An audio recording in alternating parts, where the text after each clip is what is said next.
Los saludo con alegría y con afecto, y en el nombre de Jesús vamos a compartirles un taller bíblico, Conócete a ti mismo.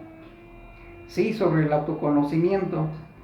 Va a constar de alrededor de 9 mensajes, y es una realidad que nosotros debemos acercarnos, pues están dentro de nosotros.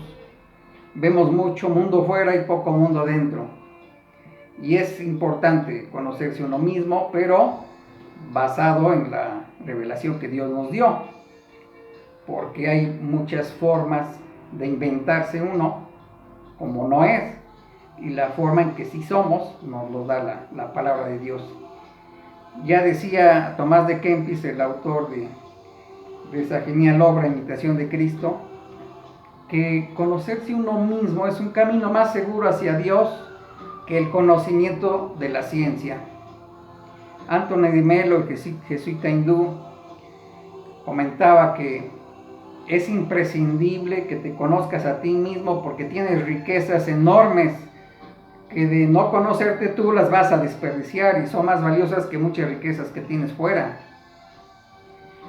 El autor de la novela Guerra y Paz, León Tolstoy, señalaba que todos levantamos la mano para cambiar el mundo, pero ¿quién la levanta para cambiarse a sí mismo?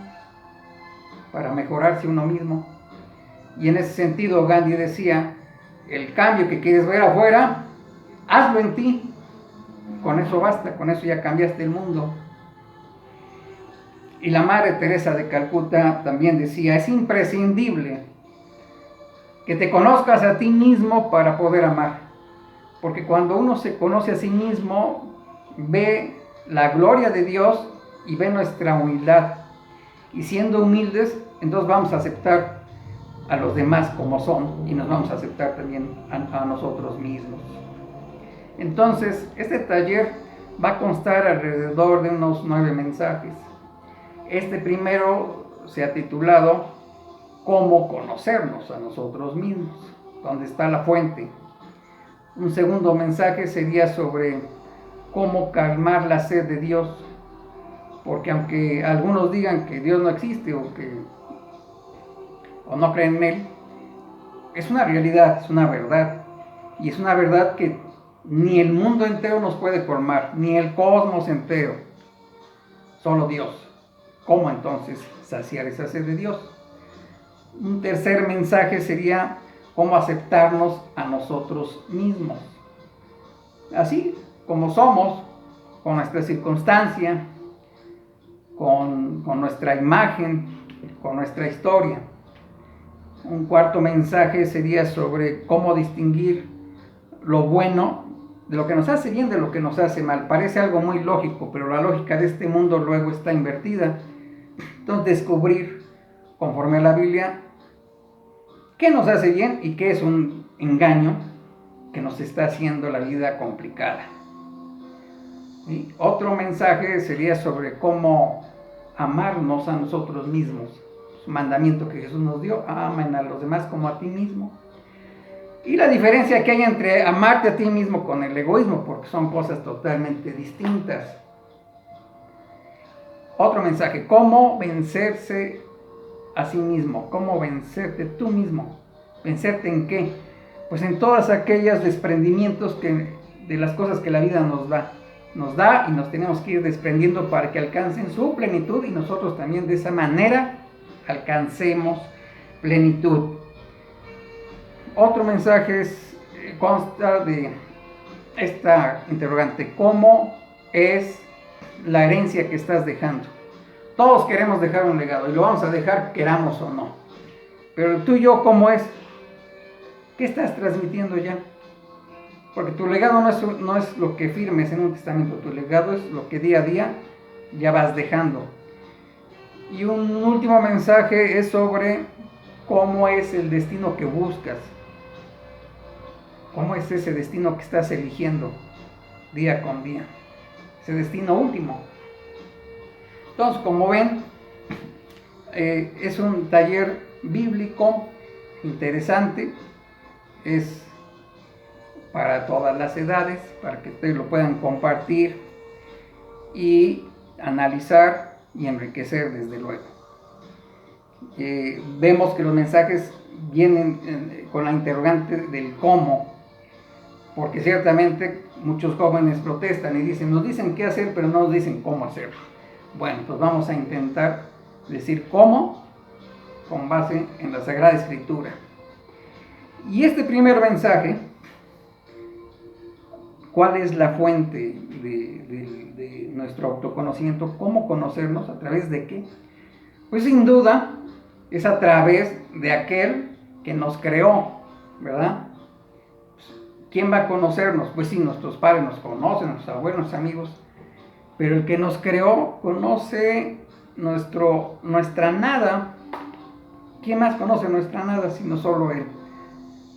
Dice el Salmo 139, que es una preciosidad de revelación, en los versos 13, 14 y 16, me formaste en lo profundo de mi ser, me has tejido en el vientre de mi madre. ¿Escucharon esta frase preciosa? Él nos tejió, nos formó en el vientre de nuestra madre. O sea, no nos conoció después de que nacimos o cuando alcanzamos la mayoría de edad. Desde el vientre de nuestra madre nos tejió, Él nos formó.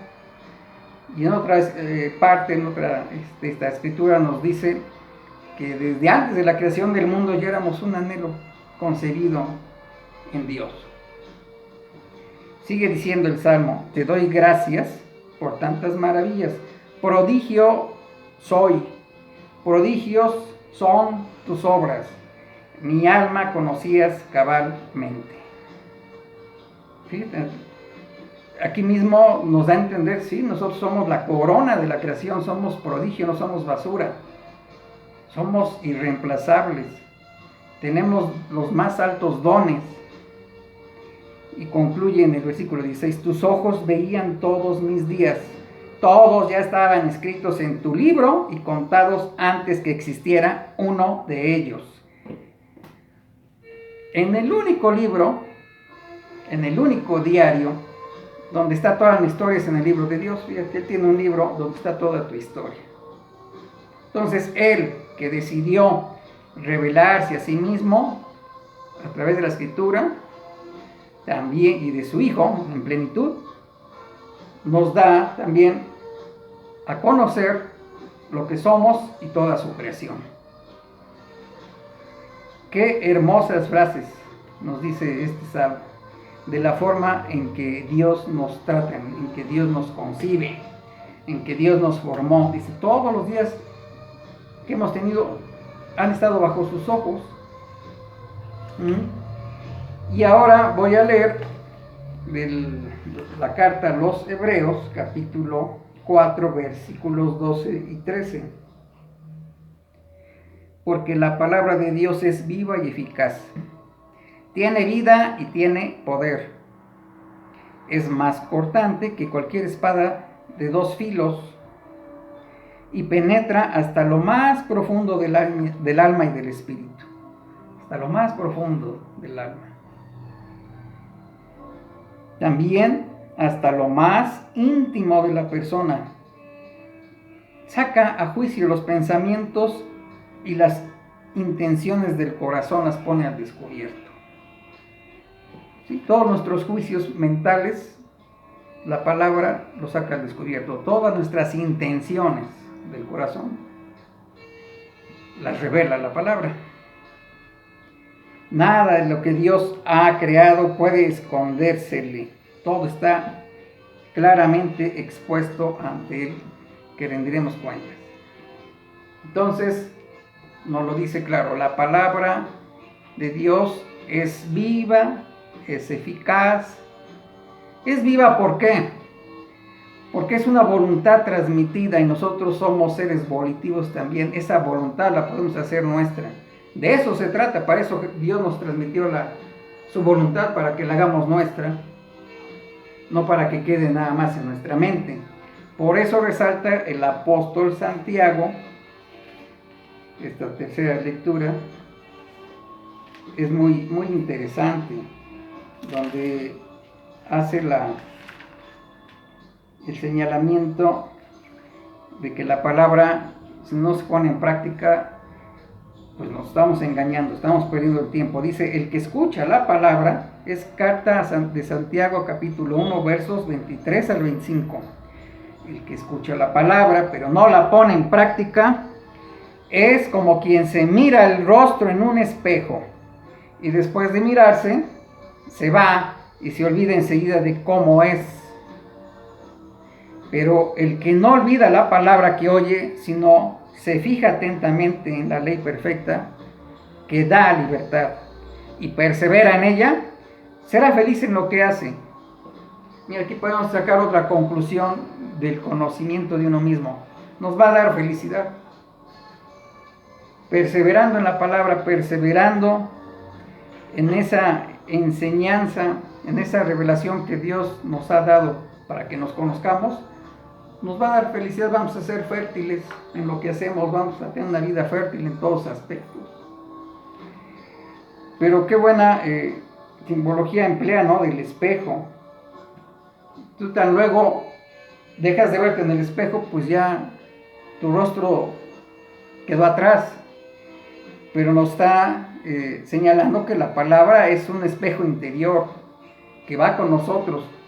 Siempre nos dice quién somos. ¿Quién somos? Cuando haces la palabra. Por eso, esa es la gran tragedia de un ser humano. Que escuche la voz de Dios y que no la haga vida. En cambio, pues la fe consiste en eso, en creer en sus palabras, pero la forma de creer en sus palabras es hacerla vida. Entonces la palabra hay que vivirla, hay que llevarla al terreno de todas nuestras realidades. Porque la palabra se aplica para tu realidad como hijo, como soltero, como casado, como alumno, como profesor, como empleado, como desempleado, como empleador, como pobre, como rico. Para todas las realidades. No hay una, como dice, que no penetre. Penetra todas las realidades, inunda todas las realidades.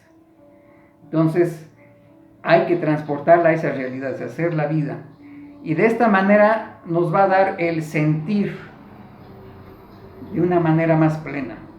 Nosotros que queremos experimentar esos sentimientos maravillosos, haciendo la voluntad de Dios va a hacer que esos sentimientos sean plenos. Por eso dice en otra parte Pablo, ¿no? Tengan el mismo sentir de Cristo, la forma de pensar de Cristo. Pues eso ocurre cuando hacemos la palabra, cuando la conocemos y la ponemos en práctica. Nos da el sentir pleno. Nos da también el saber de una manera luminosa, no dudosa. Cuando tú pones en práctica la palabra, te da un saber con mucha luz, con mucha claridad. Y también te da el decidir con libertad. No bajo amenaza, no bajo extorsión o manipulación alguna, no, en libertad. Practicas la palabra y vas a tener un sentir pleno, una sabiduría luminosa y un decidir en libertad, como Pablo lo señalaba a los que siguen a Cristo. Ese sentir pleno es el sentir de Cristo, la forma de pensar de Cristo y la forma de decidir de Cristo. Y bueno, pues por eso los mandamientos que están en la Sagrada Escritura, que Jesús los resumió en el amor, pero en conductas muy concretas, son los que hay que seguir para que nos vayamos conociendo mejor. Entonces, que quede claro cómo conocernos a nosotros mismos a través de quien nos creó. ¿Y cómo a través de quien nos creó? Sí, a través de su revelación que hizo de sí mismo, de nosotros y de la creación. Uno de los mandamientos, de las formas, de la palabra que nos transmitió para que la hagamos vida es obedecer a los padres. Yo les pongo una vivencia muy sencilla. Cuando era pues casi un niño, acompañaba a mi madre al negocio de mis papás al centro. Ahí más de la colonia de Las Palmas al centro. Y nos íbamos regularmente en autobús. Entonces no existían combis ni micros. Y como la estación del autobús no estaba lejos, pues siempre nos tocaban asientos vacíos. Pero tan luego nos acercábamos al centro y subía una mujer sin importar su edad, si era joven, si estaba embarazada, si era mayor, si llevaba cosas cargando o no. Bastaba que fuese mujer, mi mamá me decía, cédele el asiento. Y yo obedecía, no de tan buena gana, ¿no? A lo mejor viendo una señora que iba muy cargada así, una señora embarazada, pero decía, ay, esta está muy joven, está más fuerte que yo. No es porque sea fuerte, es porque es una dama, es una mujer. Sé caballeroso, sé gentil, nos gusta a las mujeres que sean los hombres así, que nos traten de esa manera. Bueno, pues yo le cedí el acento, hasta un día le dije, pues ya para qué me siento si al rato voy a cederlo a una mujer. Dice, no te sientas porque si no llega un joven y te lo gana. El caso es que en una ocasión el camión no venía vacío como de costumbre, sino lleno porque un camión anterior se había descompuesto y había subido pasaje. Y ahí nos tocó ir parados a mi mamá y a mí. Y de pronto veo que un joven se para y le dice a mi madre, por favor siéntese señora. Hasta entonces, hasta ese momento, como dice la escritura, se me dio el sentir del obedecer, de haber decidido de practicar ese mandamiento de obediencia a los papás. Me sentí bien gustoso con la acción de ese joven. Le cedió el asiento a mi madre, ¿no? Entonces, es primero la decisión, ¿no? Como el amor mismo. Primero, no amas porque lo sientes, no tienes fe, no realizas, no practicas la palabra porque te guste, sino porque crees en ella. Y yo creía que lo que mi madre me decía, aunque pues, no lo sentía hasta ese momento, ¿no? En que vi que efectivamente el ser caballeroso con las mujeres, el ser gentiles, nos forma de mejor manera. Y les da una gracia para las mujeres que se lo merecen frente a nuestra reserva de comodidad, porque pues a mí de qué me sería estar cómodo en un asiento, siempre, ¿no? Era más bello cederle el asiento a una dama. Bueno, pues eso es un ejemplo de cómo el sentir y también la forma de pensar se hace más luminosa, porque de pronto dices, ya me quedó claro todo. Pero hay que empezar con la práctica, con la decisión, con la voluntad. Como dice el apóstol Santiago, persevera, día tras día ponlo en práctica. Bueno, pues así, amigas, amigos, terminamos este primer mensaje. Esperamos vernos la próxima semana para continuar con este taller bíblico. Conócete a ti mismo.